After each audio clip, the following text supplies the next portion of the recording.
Another batch of government UFO files has just been released, and today we're going to dive into the three most interesting Pacific cases from the new release.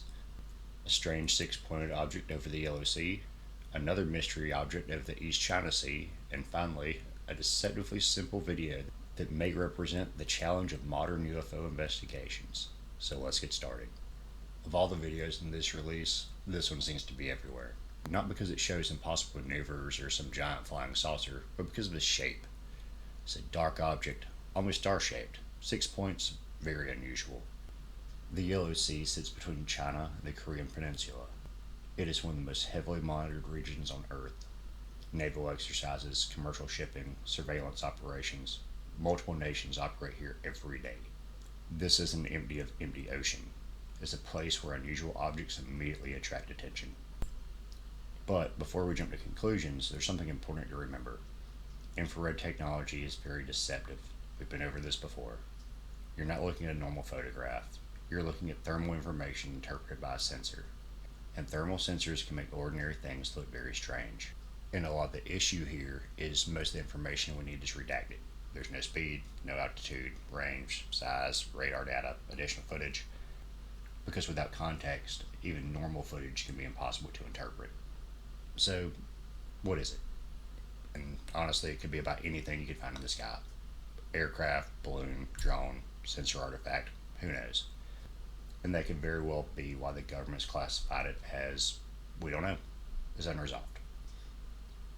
But I don't see any impossible physics. I don't see proof of aliens here. What I do see is the most visually unusual video of this batch. And maybe that's why it's the most talked about file in the entire release. Because sometimes all it takes is 18 seconds to leave us with a whole bunch of questions and no answers. This next craft is more memorable because of its shape. And it's pretty interesting because of its location. East China Sea. If there's any place where unusual objects should be easier to identify, it's here. Because there are sensors and satellites everywhere. Military patrols, you name it. Yet, here it is, unresolved. At a glance, this video isn't really dramatic. There's no impossible maneuvers, no dramatic acceleration, and pretty much no context.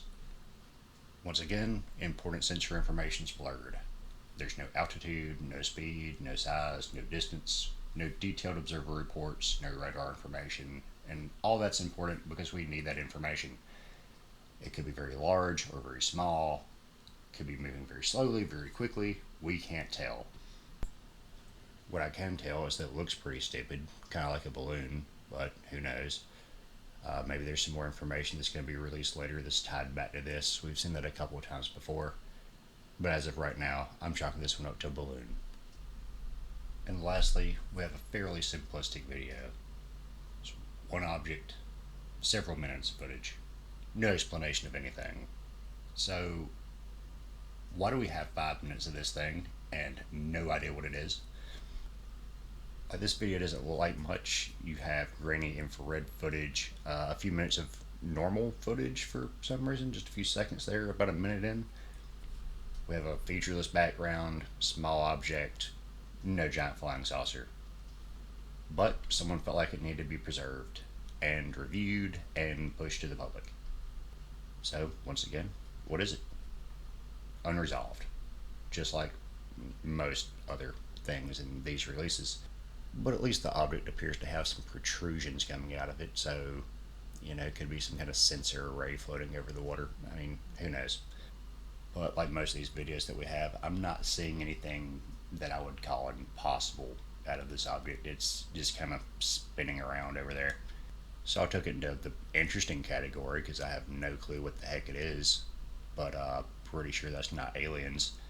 So after going through these files, what has anyone actually learned? I mean, not much, bunch of uncertainty, but at least the government's pretending to be somewhat open about these things, because it doesn't really matter where we are, with, say, we're the Pacific, the Atlantic, the Middle East, the US, different years, different decades, different operators, sensors, objects, the same conclusion keeps appearing, unresolved.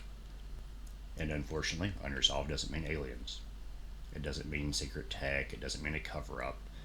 It just means that people looking through some of our most advanced sensors that They just can't figure out what it is with any level of confidence. Nothing more, nothing less. And still, that's pretty fascinating. I mean, think about the world we live in. We have satellites, radar, infrared, cell phones, and despite all that, sometimes we just can't fit everything neatly into a box. But because of our ability to observe something and understand it, uh, we have to realize that these are two very different things. Some of these mysteries are likely to be balloons or aircraft or other sensor artifacts, and some will remain in that uncomfortable place between certainty and speculation. A place where we can all honestly just say, we don't know, and maybe that kind of has to be okay for now. Every time we build better tools, we discover things we didn't expect. Sometimes those are ordinary discoveries, and sometimes they're extraordinary. But they always begin the same way, with a question. And that's exactly what these files are, just questions. Questions that need more data and better answers. Round 2 of File Drop 4 will be coming out fairly soon, so until then, keep asking questions and thinking critically.